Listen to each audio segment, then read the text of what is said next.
देवियों, भद्र पुरुषों, संन्यस्त वृंद, अभी आपने 36 घंटे के अंतराल में ऋग्वेद के मंत्रों को आत्मसात करने का प्रयत्न किया है, श्रवण किया है, मनन किया है। हो सकता है किन्हीं लोगों ने निधिध्यासन भी किया हो। निधिध्यासन का मतलब भगवान जब आपको ज्ञान दे रहे थे तो आपने विचार करके इस यज्ञ मंडप पर एक विचार किया हुआ, मेरा ईश्वर मुझे देख रहा है। ये भाव शायद आपने बनाए होंगे, कदाचित न बनाए हो तो अब बनाना प्रारंभ कर दें तो आपको आनंद आएगा। आप किसका ध्यान करेंगे? प्रभु का ध्यान करेंगे, और प्रभु का ध्यान करेंगे तो आपको आनंद आएगा, क्योंकि भगवान के साम्राज्य में आनंद है, सुख है। तो आप विचार करें, वेद मंत्रों को पढ़ें और आप सुनते रहें, मनन करते रहें, और मनन करते हुए जिस मंत्र का जो ऋषि यहां से बताया गया, देवता बताया गया, उसी के चरणों में ओतप्रोत होकर के आप विचार करते रहे, मेरा ईश्वर, मेरा पिता मुझे देख रहा है, मुझ पर कृपा कर रहा है, मुझ पर दया कर रहा है। मैं बहुत सौभाग्यशाली उसका पुत्र हूं जो मुझे संसार का सर्वोत्तम ये कर्म करने का अवसर मिल रहा है। बंधुओं, अब हम यजुर्वेद को प्रारंभ करें। यजुर्वेद में भूमिका के रूप में छोटी छोटी सी 2-3 बात बताकर के आगे बढ़ते हैं, आप सुनेंगे। वेद परमपिता परमात्मा द्वारा प्रदत्त ज्ञान है, आप ये समझ लीजिए। वेद किसने दिया? परमपिता परमात्मा ने। यह ज्ञान सृष्टि के आदि में दिया था भगवान ने। जब भगवान ने सारी सृष्टि को बनाया तो भगवान ने ये ज्ञान दे दिया वेद का, अपने पुत्र जीवात्मा की उन्नति व कल्याण के लिए। वेद सार्वभौमिक है, सार्वकालिक, इसीलिए वैदिक संस्कृति के मूलधार है। वेद क्या है? वैदिक संस्कृति का मूल आधार है और मानव मात्र की संपत्ति है। स्वयं वेद एक बात बताता है, सा प्रथमा संस्कृतिर विश्ववारा। भगवान ने एक बात बताई, स्वयं आप कैसे कह सकते हो? उसने कहा कि वैदिक संस्कृति संसार की सर्वप्रथम संस्कृति है। कौन सी संस्कृति? वैदिक संस्कृति। और वैदिक संस्कृति वो है जिससे वेद के द्वारा जिसका निर्माण हुआ हो, और सारे संसार द्वारा वर्णीय संस्कृति है। जो हम कहते हैं ना, ये अपनी अपनी बात है साहब, अपनी अपनी श्रद्धा है जी। भगवान के 100 रास्ते हैं, भगवान एक है, भगवान भी एक है और रास्ता भी भगवान को प्राप्त करने का एक है। भगवान वेद कहते हैं नान्य पंथा विद्यते अयनाय, जो सत्य का रास्ता है। सत्य के रास्ते के बगैर भगवान प्राप्त नहीं हो सकते। आपके मन में आया गंगा बह रही है यहाँ, बोले भगवान को प्राप्त करूंगा, न संध्या करनी, न यज्ञ करनी, न साधना करनी, और किसी ने कह दिया कि गंगा में छलांग मार जाओ, मोक्ष प्राप्त हो जाएगा, भगवान मिल जाएंगे। बोले ये संस्कृति है क्या? मिल जाएगी क्या? आप भी नहीं मार सकते। कितने हजार करोड़ लोग आते होंगे हरिद्वार में, नहाते भी हैं, लेकिन सोचते यही भगवान डूब ना जाऊं। लेकिन लोगों ने तो पढ़ा करके भेजा था कि गंगा को देखने से पुण्य मिलते हैं और छोले जो सुनना सीख गए वो तर गए। इसलिए तो कहा श्रवण, सबसे पहले श्रवण कहे तो वेद की बात को हम सुने। और शायद ऋषि दयानंद ने भी यहीं से उठा करके कहा, वेद का पढ़ना, पढ़ाना और सुनना, सुनाना। ये ऋषि ने अपनी बात थोड़ा ही कही, भगवान ने जो उपदेश किया उसको आप लोगों के लिए आगे बढ़ाया। आए ठीक समझ में? और अंत में एक बात कही, अभी यजुर्वेद में आप प्रवेश कर रहे हैं, और अंत में एक बात कही आपके काम की। अच्छा, मरना कौन चाहता है? मरना चाहता है कोई? 80 साल की हो गई, 85 की हो गई, जिसके 90 हजार रुपये हो जाते हैं बैंक में, 95 हो गए, फिर तो यजमान महोदय पर लाख के चक्कर में लग जा, 5,000 कहां से आवे, पूरे लाख हो। तो जिसकी 85 की होगी या 87 की होगी, वो 100 के चक्कर में लग जा कि भगवान 80-90 तो हो ही, अब तो कर ही दे पूरा, सतेम सर्वदा सतम। तो ये उपदेश भगवान ने किया और ये कहा कुर्वन् न वेह कर्माणि जिजी विशेषतम समा। मनुष्य 100 वर्ष तक कर्म करते हुए जीने की इच्छा करे, ये भगवान कहते हैं। क्यों जी? और हम क्या कहते हैं अभी? बस बहुत होगी भाई, ज्यादा जी के क्या करेंगे। यू पहले एक माहौल बना रहा, चालाक बहुत है व्यक्ति, मरना ये नहीं चाह रहा, लेकिन उस समाज में एक माहौल, बोले इसमें कोई फर्क नहीं पड़ता, मरता मर जाए, कोई फर्क नहीं पड़ता, भाई बहुत जी ले, 60 साल में कहने लगे, माहौल बना रहा। भगवान के सुन नहीं रहा भगवान। अरे मरना जीना तो अच्छी बात है, अब 62 साल में रिटायर होंगे तो ज्यादा वेतन मिलेगा नहीं, चले जाओ मिलिट्री में, फिर क्यों रोड़ा कर 4 साल की कर दी। जितनी ज्यादा सर्विस करोगे उतनी ज्यादा संपत्ति मिलेगी, जितना ज्यादा जियोगे उतना ज्यादा कर्म करोगे, और जितना ज्यादा कर्म करोगे उतना ज्यादा धन संचय होगा। कर्मों का, अच्छे कर्मों का, कर्म करने का तरीका बता ही दिया। इसलिए भगवान कहते हैं कुर्वन्ना न वेह कर्माणि जिजी विशेषतम समा। भगवान वेद कहते हैं कि श्रेष्ठ कर्म करते हुए 100 वर्ष जीने की इच्छा करें। ये हमें इच्छा करनी चाहिए। मैं आपसे भी निवेदन करता हूं, रोज सोते समय दिन चला गया तो भगवान का धन्यवाद करें, प्रभु दिवस अच्छे से बीत गया, अब मैं तेरी गोद में आ रहा हूं, मैं तो सो जाऊंगा, मुझे पता नहीं मेरी जो रक्षा करने वाला है कौन है, ये वायु थोड़ी है, प्राण के अंदर बैठा हुआ जो जीवनी शक्ति है परमात्मा तुम्हारी रक्षा करता है। मैं 100 वर्षों तक जीऊं, ये हमें कामना करनी चाहिए। यजुर्वेद में सर्वश्रेष्ठ कर्म है यज्ञ। यजुर्वेद में यज्ञों का वर्णन है। अग्निहोत्र से लेकर अश्वमेध पर्यंत सभी यज्ञों की विवेचना यजुर्वेद के अंदर है। मानव मात्र के लिए प्रतिदिन करणीय ब्रह्म यज्ञादि 5 यज्ञों का विधान है। यज्ञ का महत्व प्रतिपादित करते हुए और भी सुंदर मंत्र में कहा, और कहा देखो ध्यान कर लेना, जो अकेले अकेले चले आए ना उन पर भगवान डंडा चला रहे हैं, क्योंकि हम तो भगवान की सुनते नहीं, भगवान से भी बड़े हो गए नहीं हम, कई बार हम भगवान से भी बड़े हो जाते। गुरुदेव कहते हैं जब व्यक्ति को बहुत ज्ञान हो जाता ना तो नास्तिक हो जाता भाई। पूज्यपाद गुरुदेव कहते अपने प्रवचनों में, जब व्यक्ति को अथाह ज्ञान हो जाता है तो उसके अंदर नास्तिकता आ जाती है, वो भगवान को भी नहीं मानता। जैसे वैज्ञानिक, जैसे डॉक्टर। तो भगवान वेद कहता है तम पत्नी भिरनु गच्छेम देवा पुत्रैर भ्रातु भिरुतः वा हिरण्यई।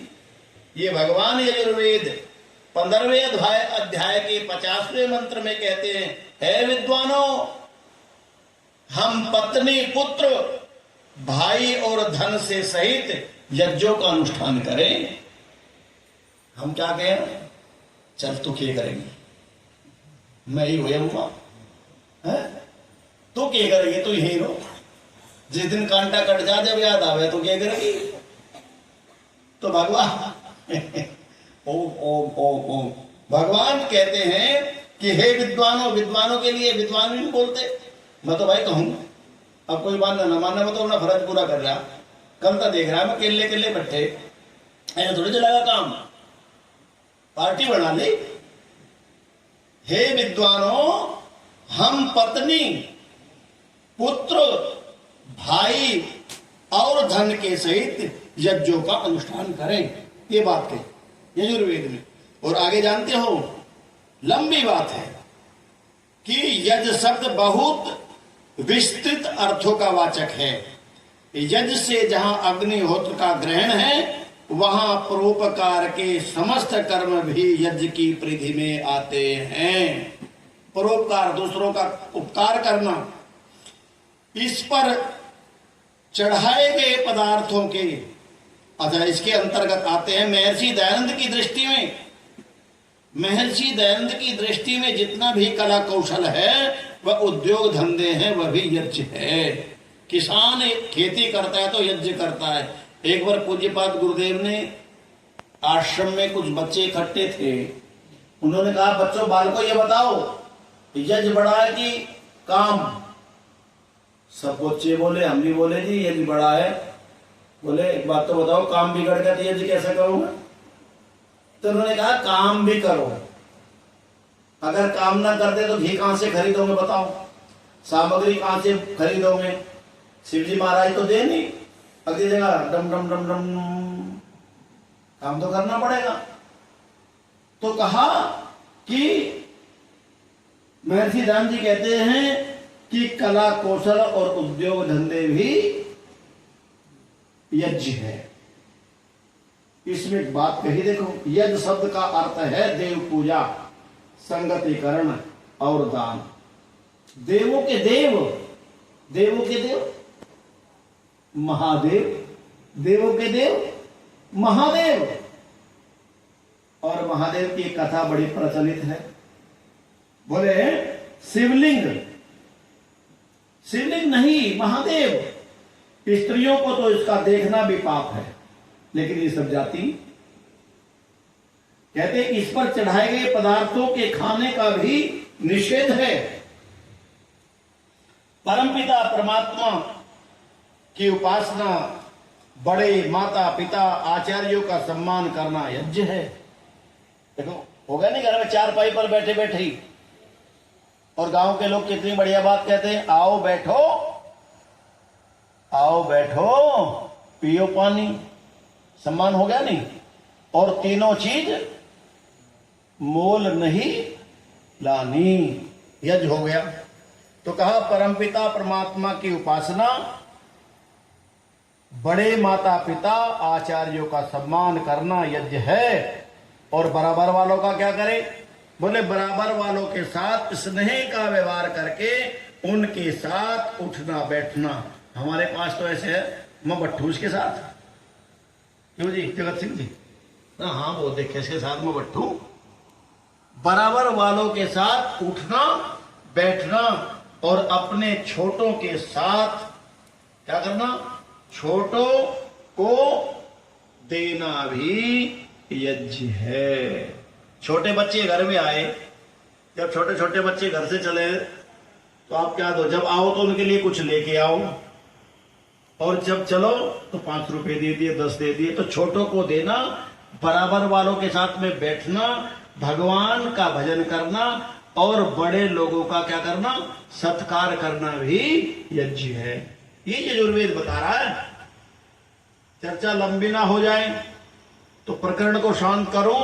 तो यही एक बात और उन्होंने कही, यहां एक बात का स्मरण रखें, एक बात को याद रखें कि वेद में कहीं भी यज्ञ में पशुओं की बलि देने का विधान नहीं है।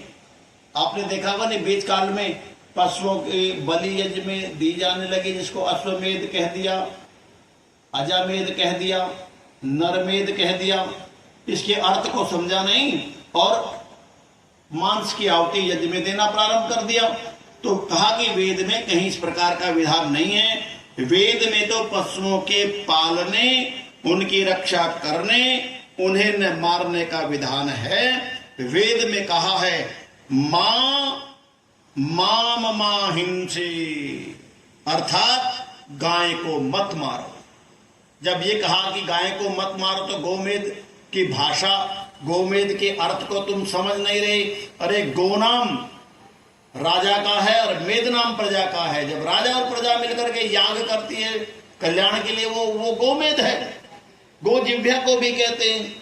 गो नाम के पशुओं को नहीं मारना चाहिए कि ये मार करके मांस की आहुति देना प्रारंभ करे। इसमें कहा गाय को मत मारो। तो कहा कि यज्ञ का एक नाम अध्वर भी है। ये हमारे अध्वर्यु है ना, ये जो घूम रहे, यज्ञ का नाम एक क्या है? अध्वर। और अध्वर कहते हैं रक्षा करने वाला।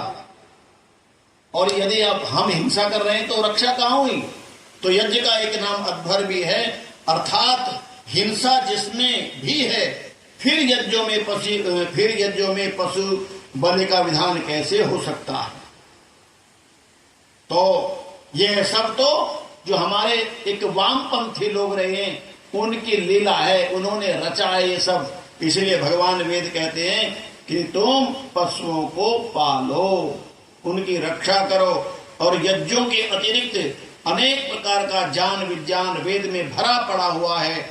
इसका 31वां, 32वां, 36वां और 40वां अध्याय तो बेजोड़ है। कहा 40वां अध्याय तो ईशोपनिषद के नाम से प्रसिद्ध है, जिस पर सारा संसार मोहित है। और 31वां अध्याय पुरुष सूक्त है, जिसमें ईश्वर के स्वरूप का वर्णन, उसकी प्राप्ति के उपाय और सृष्टि उत्पत्ति का विवेचन मिलता है। देखो, इसको पढ़ करके देखो, पता चल जाएगा। तो अनेक इस प्रकार का व्यवहार यजुर्वेद के मंत्रों में हमें मिलता है, जो भगवान ने हमें बताया। तो हमें निश्चित रूप से कर्म करते हुए आगे बढ़ना चाहिए। ऋषि दयानंद को 17 बार जहर दिया, लेकिन उन्होंने अपने कर्म को नहीं छोड़ा। पूज्यपाद गुरुदेव ब्रह्मर्षि कृष्णदत्त जी को कच्चा पारा देने के बाद जब सारा शरीर फूट रहा था, तो डॉक्टरों ने सलाह दी कि महाराज आप प्रवचन नहीं करेंगे, आप भागदौड़ नहीं करेंगे, आप ये याग आदि के जो कर्म करें, यानी कि आप विश्राम करें। कहने का मतलब आप विश्राम करो। तो उन्होंने कहा कि ये जीवन तो कर्म करने के लिए है, जब तक शरीर है इससे काम कर लो, और जब शरीर नहीं रहेगा तो काम कैसे करेंगे।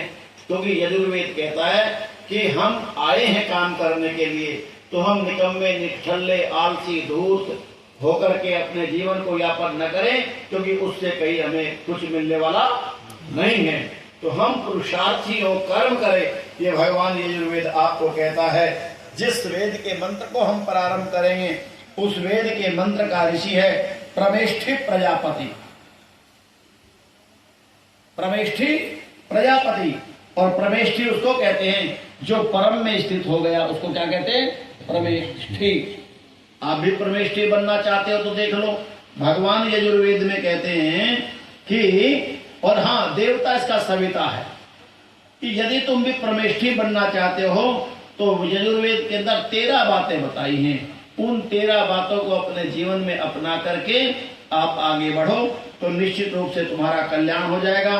बातें 13 बहुत सी है, बीच में मैं आपको बताऊंगा।